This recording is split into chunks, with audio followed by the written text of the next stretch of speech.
Hello my dear church boys and welcome back to yet another episode of St. Robert's Daygame podcast. In this podcast episode I am chatting with SJ. I met SJ several years ago on my first ever trip to USA. I coached him in Chicago where he did very good day gaming. You could even say he was crushing it there. But then a few years later he moved to New York City. So in this podcast episode we're simply chatting about his experience day gaming and most importantly the differences in his eyes between day game in Chicago and in New York City.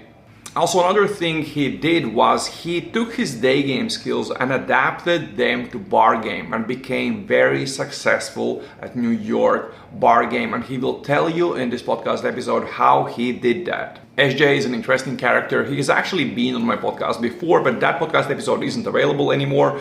But he is the guy who spent almost 100,000 US dollars on strippers before he learned the day game. So that on its own is a story which he shares again in this podcast episode. Just as in many cases of having other day gamers on my podcasts, this interview is also audio, only to preserve the privacy of my guest. But if you prefer, actually, you can listen to this podcast episode on Spotify or Apple Podcasts as well. If after listening to this podcast you decide, damn, this guy did good, I want to learn day game as well, I want to learn day game with St. Robert, then I usually go to US twice a year in the spring and in the autumn. And usually I have 2 to 3 coaching spots available there. So if you decide you want to work with me the next time I'm there, then there's a link in the description where you can find out more about coaching. You can fill the form and I'll get back to you with all the details, the possible dates, cities, prices, and everything else. And there is a new thing that I haven't actually talked about on my podcast yet. I've been coaching day game full time for more than 4 years now, and having coached so many students in field, I realized that even though in-field coaching is the best and the fastest way to learn day game, there are several problems with it. There are several things it doesn't solve. Most importantly, the student's ability to day game on his own when I'm gone. To solve the problems I see in-field coaching couldn't solve, a few months ago I created an online group coaching program that not only solves these problems but is also a simpler and a much cheaper way to learn day game compared to in-field day game coaching. It consists of 2 parts. First of all, knowing exactly what you should focus on. When you are learning day game, there are so many things you need to fix, so many things you need to focus on.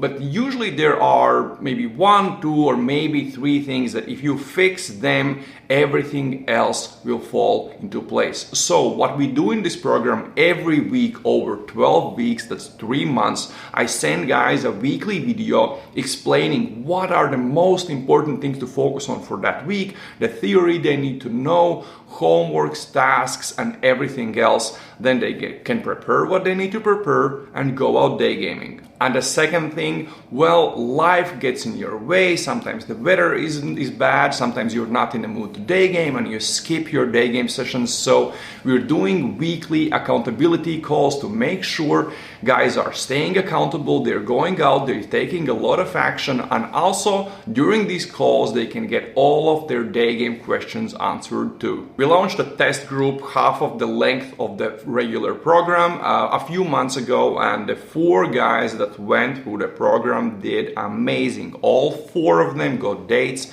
2 of them got laid, and now we are running 2 full groups that are through this program, and they are doing way better than we expected. We're launching a new group in a week. We have 1 more spot available in that group. So if you are interested in finding out more about this program, there is a link in the description where you can see why I created the program and read all the details.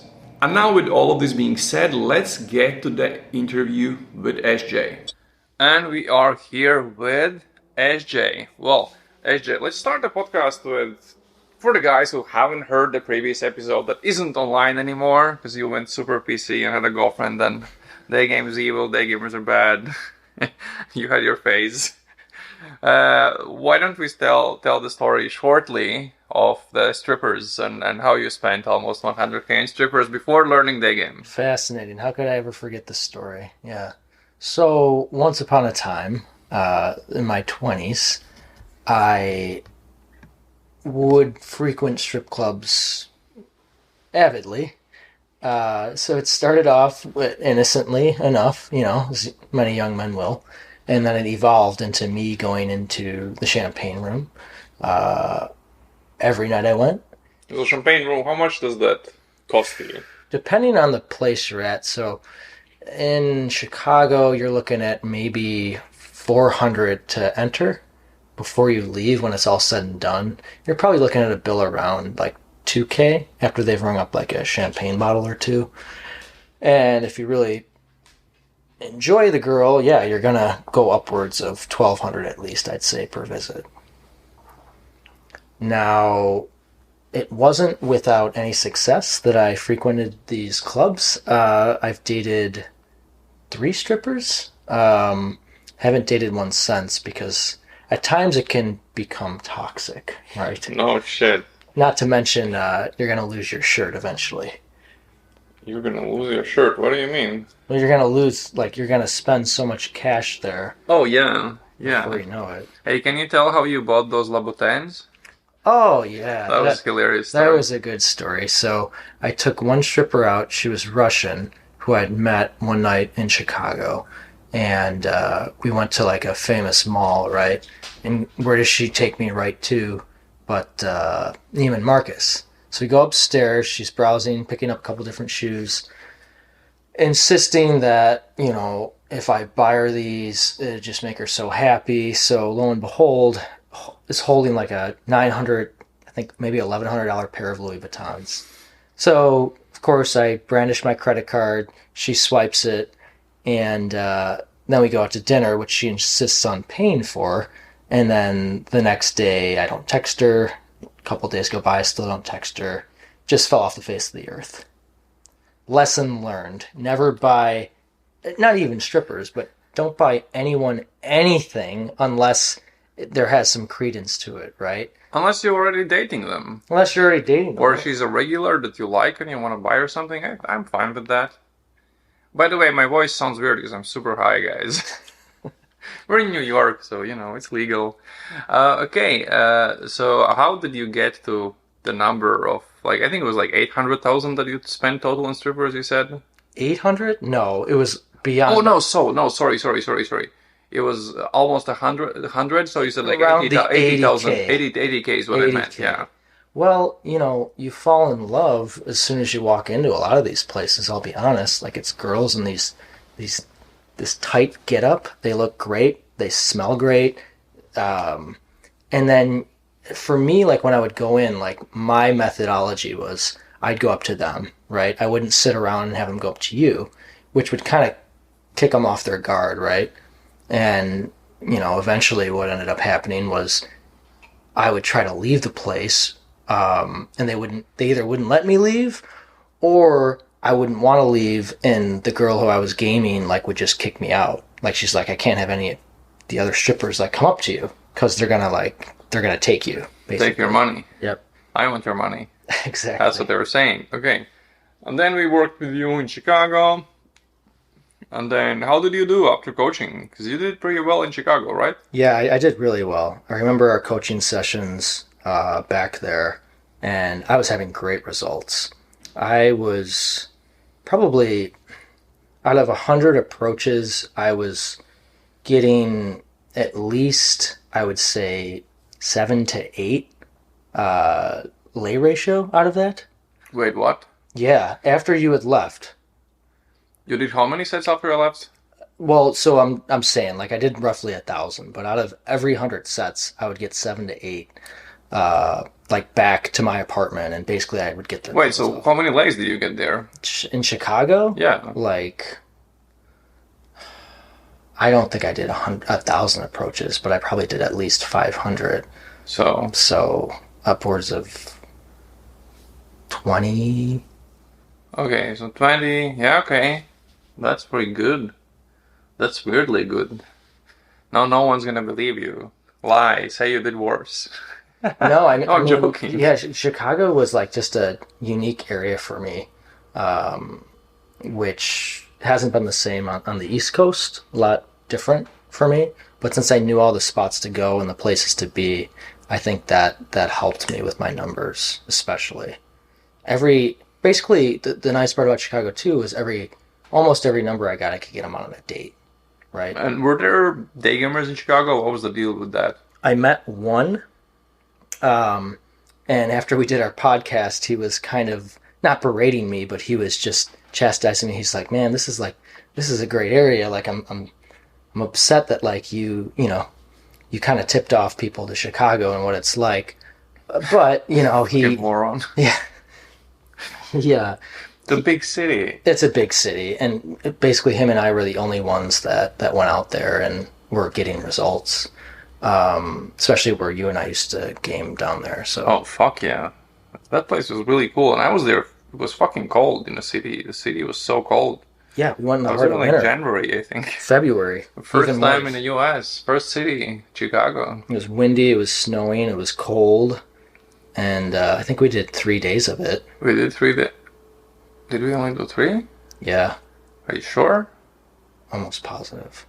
I think we did 5, but maybe we did 3. Whatever, I don't know.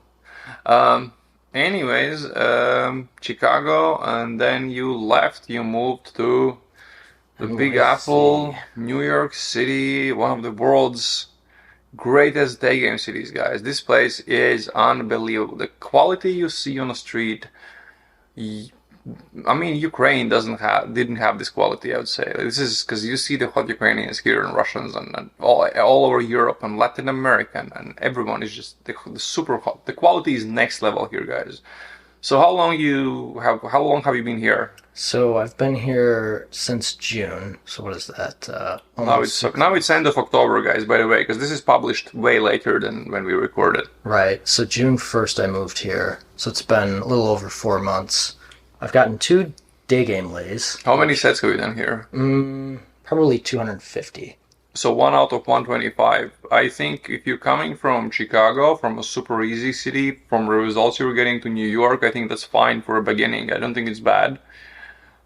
You just gotta get used to the city, adjust to it, and I think this city is very doable. I coached a guy for the last few days who in his first day game year got 30 day game lays in New York City. And I saw his game when I coached him. He knows what he's doing. He just needed to fix a few things. And if that guy was getting 30 lays, then a good day gamer can do some real damage here. He knew his attraction material was great, but there were like a lot of technical things missing, but he's doing great. So I think you can also do it in New York. So 250 sets, 2 lays. What have been the differences between Chicago and New York? So immediately you'll realize that you have to have a different vibe, right? And have a different demeanor while you're approaching in New York. You can't like beat around the bush. You have to be direct, obviously. Yes, very direct. But when I say direct, I mean you have to not only make your intentions known, but you have to show her in a short amount of time that you're a high value guy. Yeah, if you're a rock star here, you're not gonna do that well. Right. They're here for a reason. They are very kind of type A personalities. Not everyone, but a lot of those. And people there's no place for blah, blah, blah. The sets are shorter, although I saw a student do today like a 12-minute set, which was amazing. I've seen him do long sets as well. But sets in general are shorter. Dates. What was your experience with dates? So unfortunately here the flake rate is very high. So if you get a girl on a date, chances are you're going to take her back to your place. The issue isn't, at least for me, getting the number or the interest.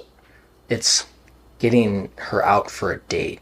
Because flakes are just crazy here. You can have some of the best sets. Again, I've had sets that last 8, 10, 15 minutes where I'm touching her, we're almost kissing it. Don't touch a girl in a set, motherfucker. Oh, man. Don't do that. It's a bad thing to do. Maybe that's why it wasn't working. But. Yes. How was it? Were you texting a lot or? No, so that was the issue. So I would text once and I wouldn't get a response back. So I would just drop it after that. What do you mean drop it off? I wouldn't follow up with a second text at all. Why? You said it's hard to get them out, but now you say you're not texting them. Well, I'd send that initial ping, right? Yes. And then if I don't get anything back, I don't ping back. But you said she responds.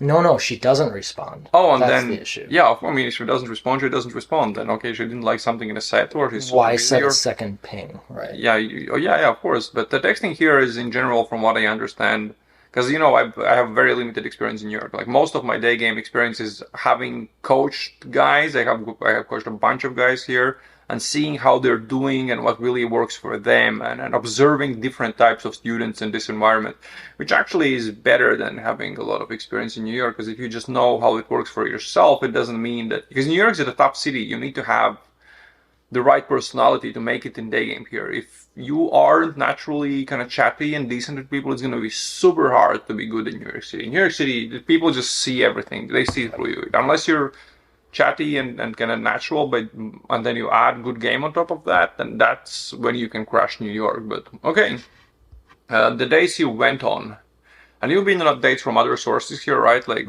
like social and Yeah. What's the difference between dates here and in Chicago? They're shorter, they're more brief, obviously more expensive, and I've noticed you don't have to go to a third date to really get them back to your place. So what do you mean by short dates? How short do you mean? Well, it's so you're not going to sit at a table for over an hour and a half here, right? It's going to be like a 45-minute to an hour date. And then pool or next date? The only caveat, so yeah, then you would go to a second venue and then you would pull. Oh yeah, that's what you did? Yes. Okay. So that method works if and when you get them out on a date. The issue is getting them out on a date.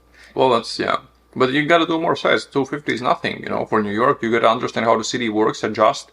And the more you do this, the faster you will adjust to a city. Like, I still have, every city I go to, I have to understand what works there. Right. Like I always say that the game is 90% the same wherever you go, but there is the 10%. And you can go to any city. If you're decent, you're going to get results. But the 10%, if you crack that's going to let you destroy the city. Right. And Buenos Aires was like that. And Kharkiv, Ukraine was like that. Once, like in Kharkiv, I went on 7 first dates that didn't get laid. And then I understood how it works. And I got like a shitload of plays there. Nice. Okay. Yeah. So, because what I've heard from other guys in New York City, what they do is they go on much, like they do one short date and pool, one drink, pool home. That's it. Yeah, one short drink and then pull to a different venue? No. Really? Pool home after the first drink. That's what I've heard from, like, also the guy who got 30 lays here. Yeah. I'm recording a podcast with him tomorrow. I don't know which one will be released first, but probably this one. And yeah, he just one short drink, pools home. And I've heard this from several people, and I think Mr. T would do like a drink, and then he would like let's get sushi, go to my rooftop, or right, something right. like that. A bottle and, of wine. Yeah, and then another guy who lives more like on the in the financial district, he would pull to the rooftop, I think, because he lives in this like 50 floors, like. With an amazing view from the rooftop. I crashed at his place the last night. Really, and also like an interesting dude. Smart, very smart. Very dedicated in the day game. And he would do that, but right after one drink. By the way, guys, you can hear the dog, AJ's dog, joining our podcast. Okay. But you've been doing good in New York, like night game and stuff. So what's night game, or is it like friends parties, or what is it? Yeah, most of my success here has come via night game, actually. So, is it clubs or friends parties? Mix of both. So mostly the bar and the club side.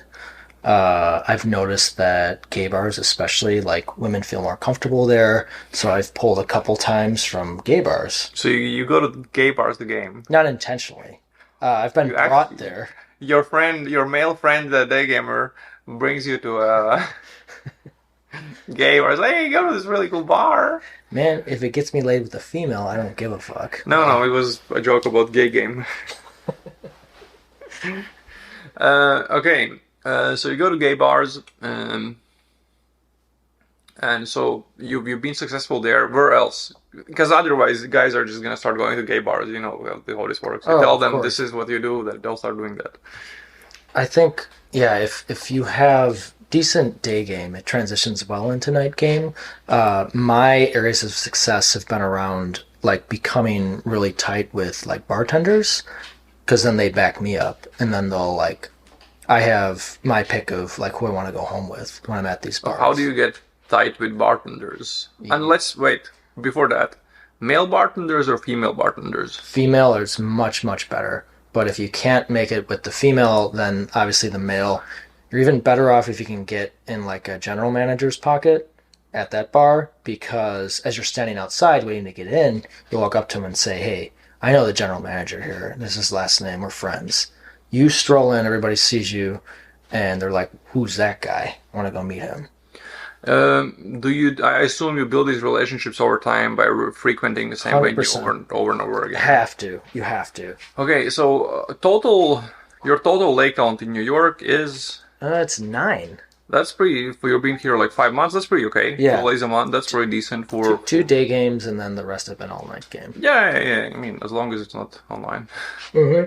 because I think online is cool in some places in the world, but and even then you can't even compare. Because I last winter I experimented with online in Latin America. You can't even compare the results, man. Like the quality you get from day game Agreed. online. So 9 in okay, and that is 6 from gay bars and 1 from No, regular bar. no.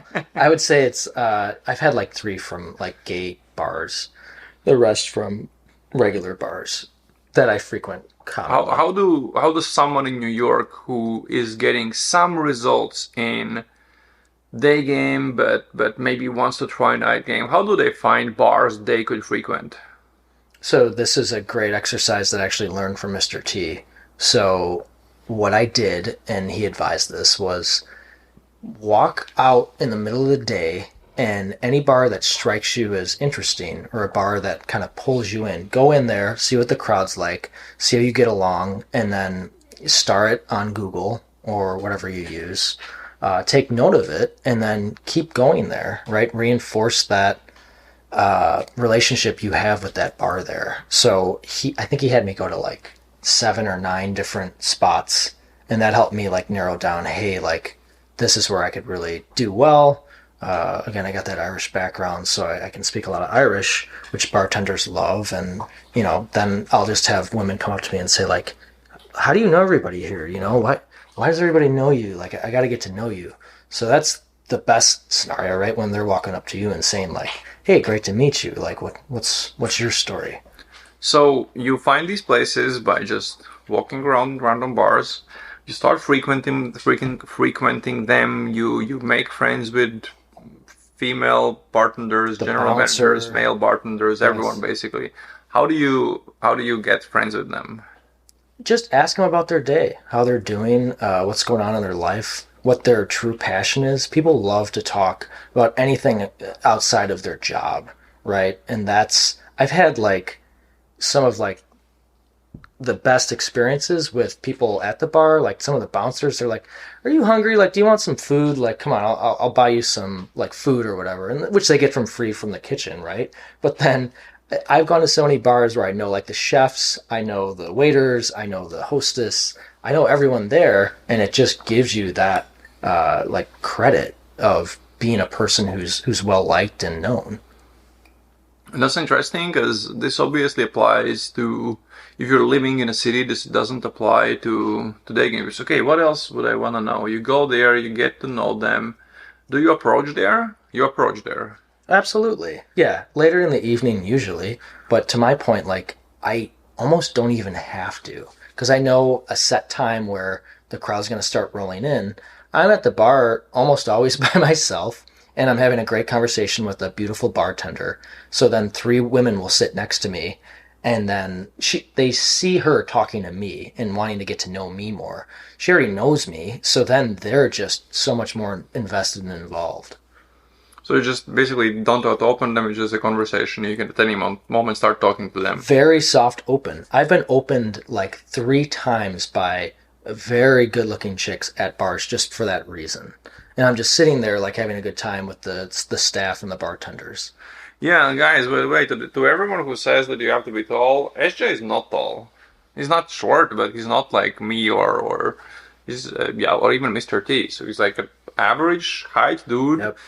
I mean, in decent shape. Like, he's not no beer belly, nothing like that, but no gym nerd as well. And although Anna did a good work with him with his style, because he used to wear like oversized jeans and sweaters, and now he looks like Bon Jovi, you know.